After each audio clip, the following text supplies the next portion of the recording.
Estamos de vuelta y como lo adelantamos antes del corte, le damos la bienvenida en cabina a Sandro Testelli, director ejecutivo de Convía, ya que la entrega de la primera fase de la autopista Escuintla-Puerto Quetzal fue reprogramada para noviembre como parte de un ajuste al cronograma del proyecto.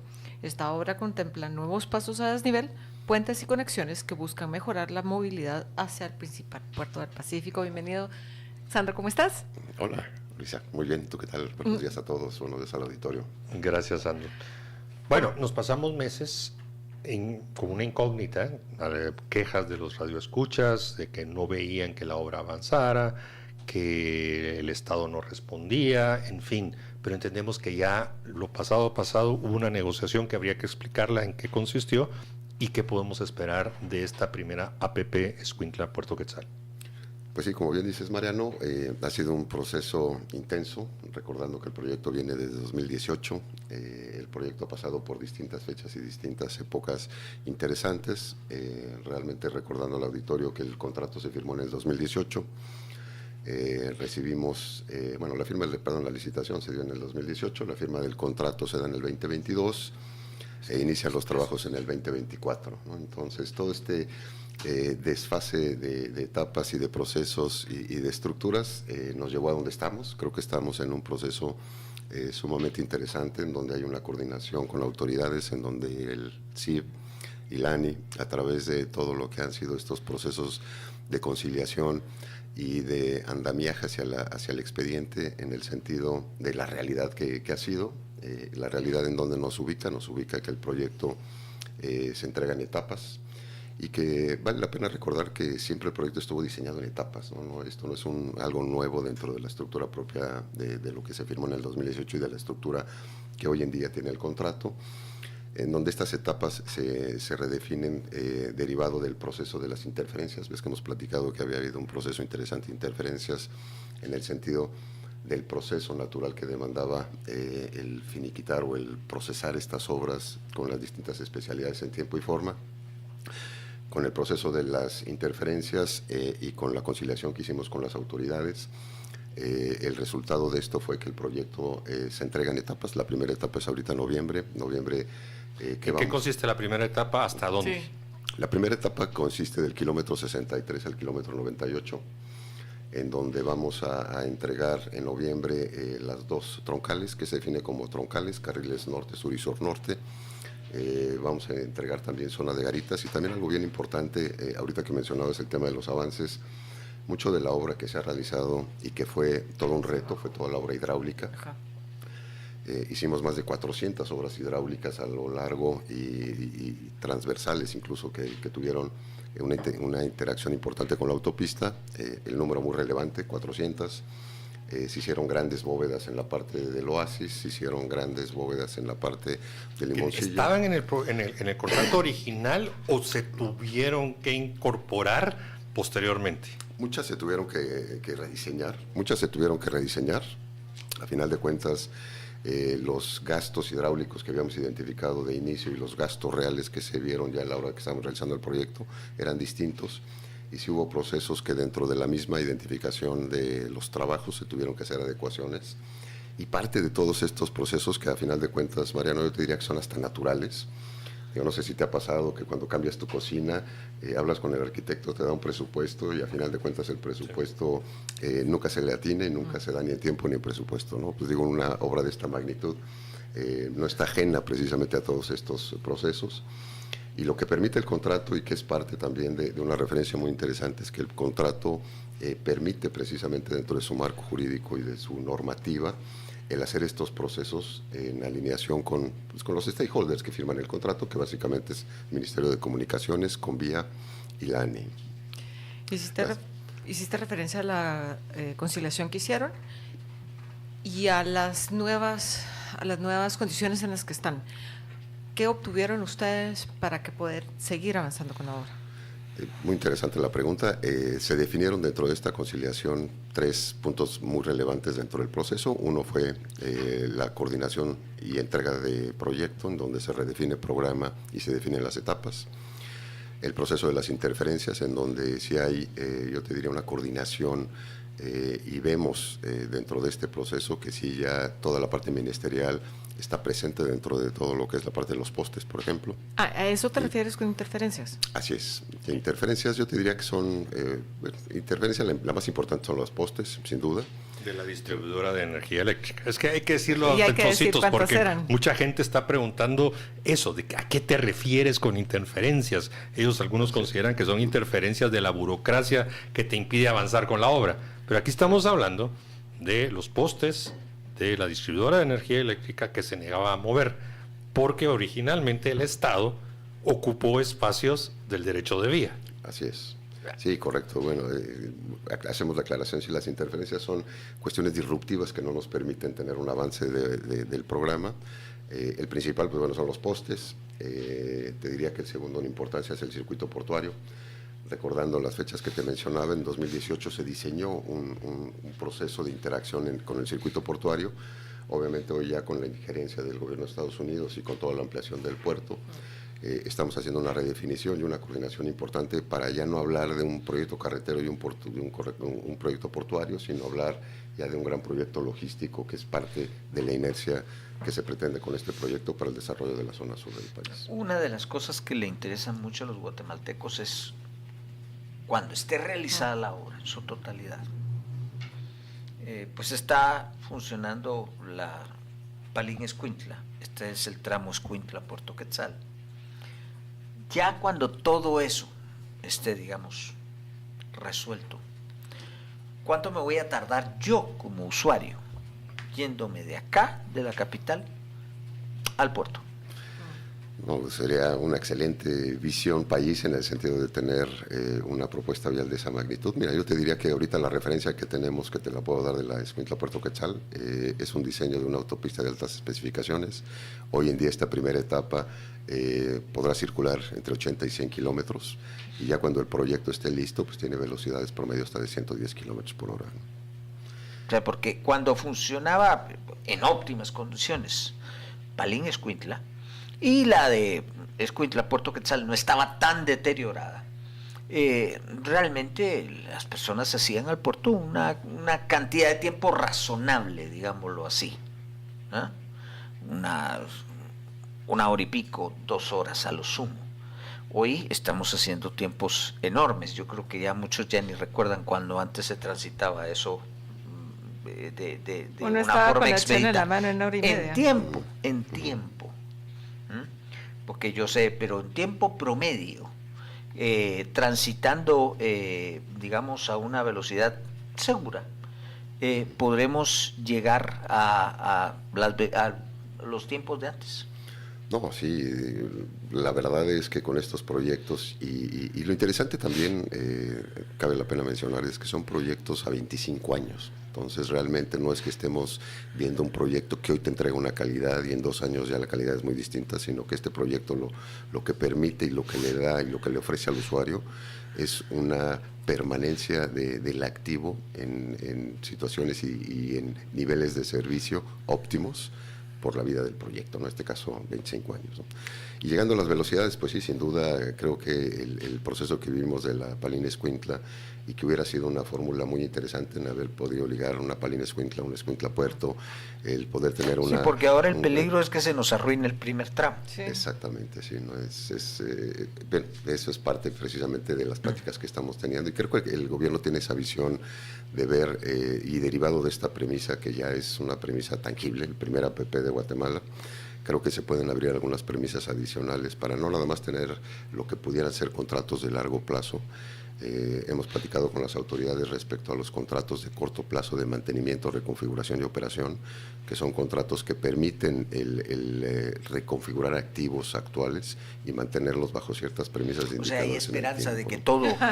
Bueno, sí, digo, por eso estamos aquí, creo que por eso estamos aquí, porque la esperanza nunca muere y realmente también de esta premisa de 2018 a la fecha, pues créeme lo que ha sido un esfuerzo importante, pero bueno, la verdad, digo, yo en lo personal me siento muy contento porque al final de cuentas dentro de todos estos procesos ya pusimos la ley a prueba, ya pusimos el contrato a prueba, ya pusimos la disponibilidad de muchos ministerios a prueba y creo que... Ha llevado su tiempo, pero ha dado lecciones, sobre todo para futuras licitaciones. Hablaste en algún momento del recinto portuario, Sabemos que eso va a requerir inversiones adicionales, hay que mover algunas de las instalaciones que están ahí.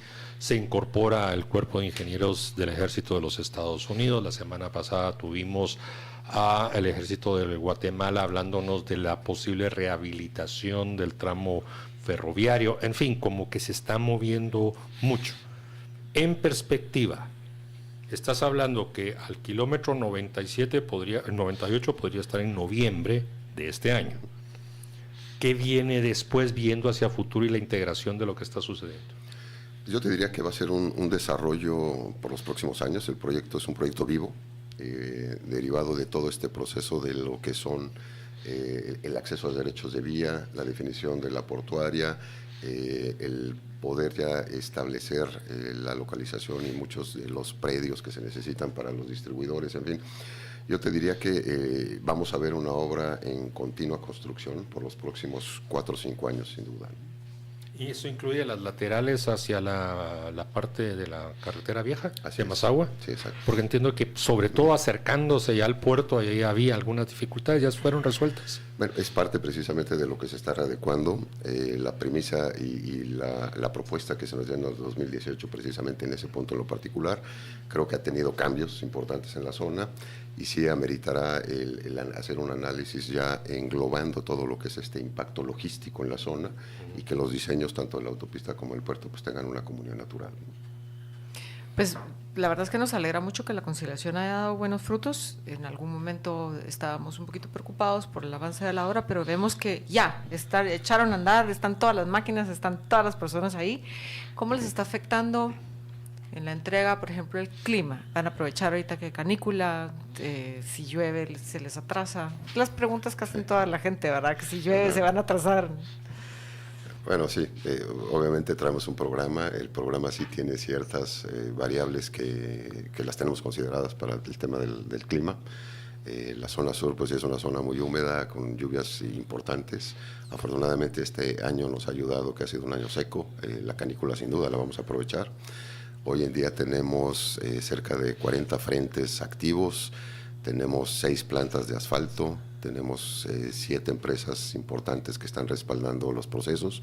Ya terminamos las transversales, que eso era parte del proceso que no necesariamente se ve como un avance natural, pero a final de cuentas dentro de un programa de obra son procesos muy intensos y muy importantes previo a todo lo que pudiera ser ya una construcción mucho más visible. ¿Las transversales son los pasos a desnivel o esos No, son todas las obras hidráulicas, okay. Para... ¿Y cómo van los pasos a desnivel? Porque todo el mundo quería su entrada y su salida. Pues va a ser parte de estas segundas etapas, te diría, porque a final de cuentas mucho de estas definiciones y de estos distribuidores y de estos pasos incluían ciertas negociaciones de derechos de vía, en donde los derechos de vía traen las interferencias de los postes o traen invasiones de los postes. Claro. Y todos estos procesos en coordinación con las autoridades, que en principio ya tenemos mesas abiertas para ir trabajando con una manera coordinada. Conforme se vayan abriendo los espacios y las definiciones con esta interacción público-privada, iremos pues generando un distribuidor, los pasos, en fin, va a ser un proyecto vivo de aquí a los próximos 5 o 6 años, ¿no? Sandro, nos escuchan en la región de Escuintla y hay otros usuarios, incluso transportistas que nos están escribiendo. Por ejemplo, dice cuándo se van a ver las soluciones de ponen embudos. Recuerdo que el embudo del Oasis era uno fuerte. No sé si ya está resuelto, yo tengo ratos de no bajar porque quise evitar todos los problemas. Otro embudo es llegando al puerto. Otros hablan de la especulación inmobiliaria que se está dando alrededor del recinto portuario. ¿Quién atiende eso? Porque están viendo incrementos sustantivos en los precios de la tierra. En fin, ya son cosas mucho más locales de la gente que pregunta. No todo es responsabilidad de Convía, pero están involucrados. ¿Qué respuesta les damos? Bueno, en el tema, ahorita sí, de aquí a noviembre vamos a estar activamente trabajando temas de asfaltos. Esto va a involucrar el hacer bypasses para precisamente el tener una actividad de flujo permanente. Parte de lo que es un reto en la construcción es que no podemos frenar el flujo vehicular del proyecto, entonces sí, trataremos de hacer la menor molestia, pero a final de cuentas... Pero sí hay que anticipar que va a haber eso. Sí, exactamente, porque tenemos que ir serpenteando los espacios que nos permite el flujo vehicular y de esa manera ir pavimentando de una forma ya mucho más activa, que es parte precisamente del reto que se viene de aquí a noviembre. ¿Y de la especulación? De la especulación de tierra, pues bueno, parte de estos proyectos es lo que Sí. detonan actividad económica, el tener una herramienta logística o vial de estas características. Y lo vimos en Escuintla, con la Palín Escuintla, todo el crecimiento que generó la autopista, directa o indirectamente, fue lo que vemos hoy en día, ¿no? Escuintla es el segundo o el tercer municipio de importancia en términos de aportación al PIB. Vemos que esta autopista también va a tener un ejercicio similar en el sentido de todo lo que representa la actividad económica, y esa actividad económica revalúa precisamente la zona y es parte del impacto en la parte inmobiliaria. ¿Qué pasó con el censo de las personas que residen por ahí para evitar el pago del peaje? El censo de lo que nosotros nos demanda el contrato nos demanda, de acuerdo a lo que se firmó en el 2018, son 6 comunidades las que se había detectado en ese entonces que no tenían otra salida natural que fuera la autopista. En ese sentido, el contrato nos demandaba hacer un descuento del 75%. Nosotros incluso hicimos una propuesta de hacer un descuento del 100% de estas comunidades. El censo lo estamos trabajando y en coordinación con... ¿Trabajando es preparándolo para ejecutarlo? ¿O ya lo están haciendo? No, yo te diría que ya se está haciendo, ya se procesaron las comunidades, ya tenemos el resultado del censo, y lo que estamos haciendo en coordinación con las autoridades es precisamente el hacer los mecanismos de exención de este resultado del censo con estas comunidades. Otra pregunta, entendería que es un usuario frecuente, ¿cómo van a evitar de que empiecen a aparecer las ventas informales A lo largo y de la que carretera. estrechen el derecho de vía y después ya no puede haber ampliaciones? Muy buena pregunta. Sí, parte de nuestros compromisos contractuales es precisamente el cuidar el derecho de vía. Nosotros tenemos un indicador que precisamente lo validamos y lo vamos conciliando con las autoridades en el sentido de siempre estar protegiendo el derecho de vía en todos sentidos, y cualquier invasión pues tiene ya un proceso de mecanismo para uno, evitarlos, y dos, en caso de que estén, pues para que de alguna manera se muevan. O sea que no vamos a ver lo que está pasando en el libramiento de Chimaltenango o en el de Santa Lucía o en el de Barberena. No, porque esta autopista es de altas especificaciones, tenemos que tener un tema de seguridad muy importante, una atención al usuario muy robusta en muchos sentidos, tanto de grúas, todo lo que es la parte de ambulancias, tema de monitores viales, en fin, sí hay un tema de servicios precisamente ligados para este tipo de atenciones. Bueno, no sé si tenemos algo más, José Eduardo, Luisa. No, yo creo No, solo que Sandro te quiera contarnos algo más. No, bueno, yo creo que... ¿Alguna otra carretera que Por podamos favor, tomar por ahí? No, bueno, claro, yo creo que se vienen cosas importantes en el país. Hay una reconfiguración de la ley APPs, que en principio, hoy no me acompañan mis colegas del ANI, pero entiendo que hay una propuesta que se va a presentar ya prontamente. ¿Otra más? Una cartera de proyectos. Ok, no, es que te entendí que iba a haber otra reforma a la ley. No, yo creo que la reforma fue importante, pero habrá que poner la prueba ahorita con esta nueva cartera de proyectos, que haga sentido con... Sí, pero no podemos estar hablando de que se levanta 2018 y en el 2026, No. 8 años después, estás negociando para poder terminar. No, eso Pero bueno, ya ¿Ustedes pasamos sí la primera. participarían o están participando en cualquier otra tramo que se pudiera presentar por ahí en cualquier otra parte del país, claro, para poder trabajarlo?